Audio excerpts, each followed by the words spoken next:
نحمده ونصلي على رسوله الكريم اما بعد فاعوذ باللہ من الشیطان الرجیم بسم اللہ الرحمن الرحیم۔ معزز سامعین و سامعات، السلام علیکم ورحمۃ اللہ وبرکاتہ۔ صدیاں گزر جانے کے بعد بھی آج تک ایک برائی ایسی ہے کہ جس کا ہم خاتمہ نہیں کر سکے۔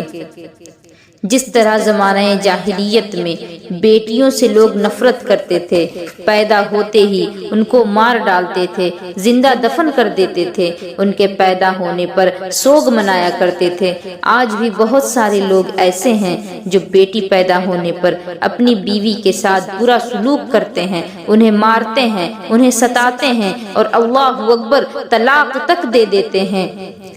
اس میں اس بیچاری عورت کا کیا قصور؟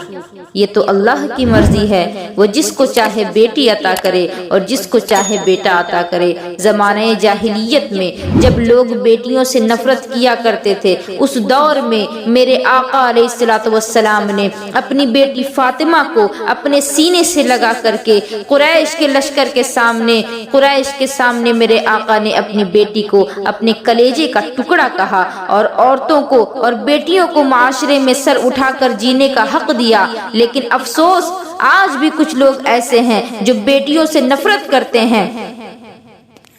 آج تو پوری دنیا میں بیٹی بچاؤ بیٹی پڑھاؤ کے نعرے لگ رہے ہیں، لیکن ان سب کے باوجود کچھ کم نصیب ایسے بھی ہیں جو چھپ چھپا کر ڈاکٹروں کو خرید کر ان سے معلوم کر لیتے ہیں کہ شکم میں بیٹی ہے یا بیٹا، اور پھر اللہ اکبر اگر بیٹی ہوتی ہے تو بیٹی ہونے کی صورت میں اس بیٹی کو، اس بچی کو پیدا ہونے سے پہلے ہی ماں کے پیٹ میں ہی مار دیا جاتا ہے۔ اللہ نے ایسے لوگوں کے لیے جہنم میں سخت عذاب تیار کر رکھا ہے، اس لیے کہ میرے آقا علیہ الصلوۃ والسلام کے دیوانوں، سیدہ فاطمہ الزہرا کی کنیزوں، بیٹی کو بوجھ نہ سمجھنا۔ بیٹی اللہ کی نعمت ہے، بیٹی اللہ کی رحمت ہے۔ سیدہ فاطمہ کی کنیزوں، آقا علیہ الصلوۃ والسلام کے دیوانوں، کیا تم تصور کرتے ہو کہ جس بیٹی کو تم نے قتل کیا ہے، کہیں ایسا تو نہیں کہ اگر تمہارے بیٹے تمہیں دھوکہ دے دیتے تو یہی بیٹی تمہارا سہارا بنتی، یہی بیٹی تمہارے بڑھاپے میں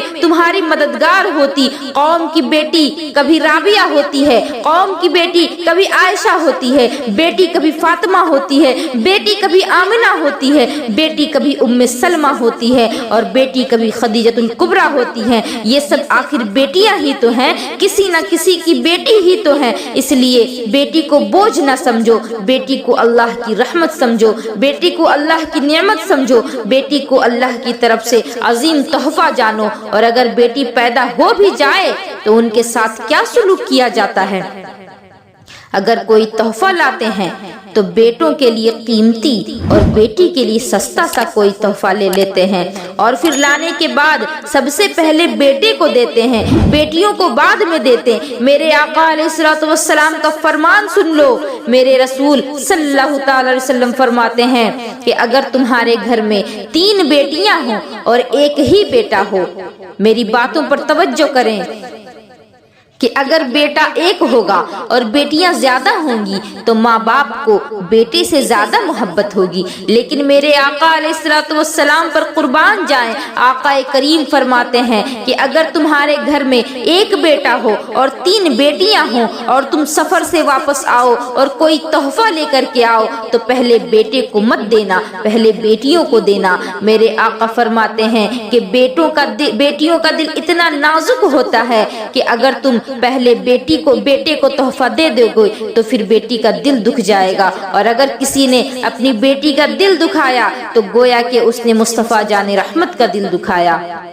میں تم سے پوچھنا چاہتی ہوں، آقا کریم علیہ الصلوۃ والسلام جب سفر سے واپس آنے کے بعد تحفہ پہلے بیٹی کو دینے کی بات کرتے ہیں، تو اگر کسی نے اپنی بیٹی کا دل دکھایا تو گویا کہ اس نے اپنے نبی کا دل دکھایا۔ اسی لیے تو میرے آقا علیہ الصلوۃ والسلام جب کبھی سفر پر جاتے تو آخر میں سیدہ فاطمہ الزہرا سے ملاقات کرتے، اور جب سفر سے واپس تشریف لاتے تو سب سے پہلے سیدہ فاطمہ الزہرا رضی اللہ تعالی عنہا کے گھر تشریف لے جاتے۔ میرے آقا نے بیٹیوں کی عظمت کو اتنا بلند کیا کہ بیٹی جب جوانی کی دہلیز پر قدم رکھتی ہے تو آقا کریم ان کو اتنا بلند کر دیتے ہیں کہ ہمیں پابند کرتے ہیں کہ جب تک اپنی بیٹی کی اجازت نہ لے لو اس وقت تک اس کا رشتہ نہ کرنا، ان کے نکاح کے لیے معاملات خود طے نہ کرنا۔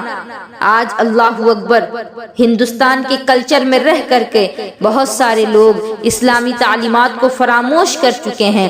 جب نکاح کی بات آتی ہے لڑکی سے نہیں پوچھا جاتا، لڑکے سے تو بار بار پوچھا جاتا ہے کہ بیٹا تجھے پسند ہے کہ نہیں، کیونکہ ماں باپ جانتے ہیں کہ اگر اس کی مرضی کے خلاف کریں گے تو پھر یہ نکاح کے ٹائم بھی یہ انکار کر سکتا ہے۔ لیکن بیٹی سے ایک مرتبہ بھی پوچھا نہیں جاتا، بلکہ ماں باپ کہتے ہیں کہ بیٹی ہو کر کے ہمارے آگے جائے گی، ایسا ہرگز نہیں ہو سکتا۔ جس طرح لڑکے کو حق ہے، اختیار ہے کہ وہ اپنی پسند ناپسند کا اظہار کر سکتا ہے، اسی طرح لڑکی کو بھی پورا حق ہے کہ وہ بھی اپنی پسند اور ناپسند کا اظہار کر سکتی ہے۔ تمہارے لیے تو یہی مثال کافی ہوگی کہ جب کسی کا نکاح ہوتا ہے تو پہلے لڑکی کی اجازت لی جاتی ہے، اس کے بعد لڑکے سے پوچھا جاتا ہے۔ اسلام نے بیٹی کو حق دیا ہے کہ وہ اپنی پسند کا اظہار کر سکتی ہے، لیکن تم نے اس سے یہ حق بھی چھین لیا۔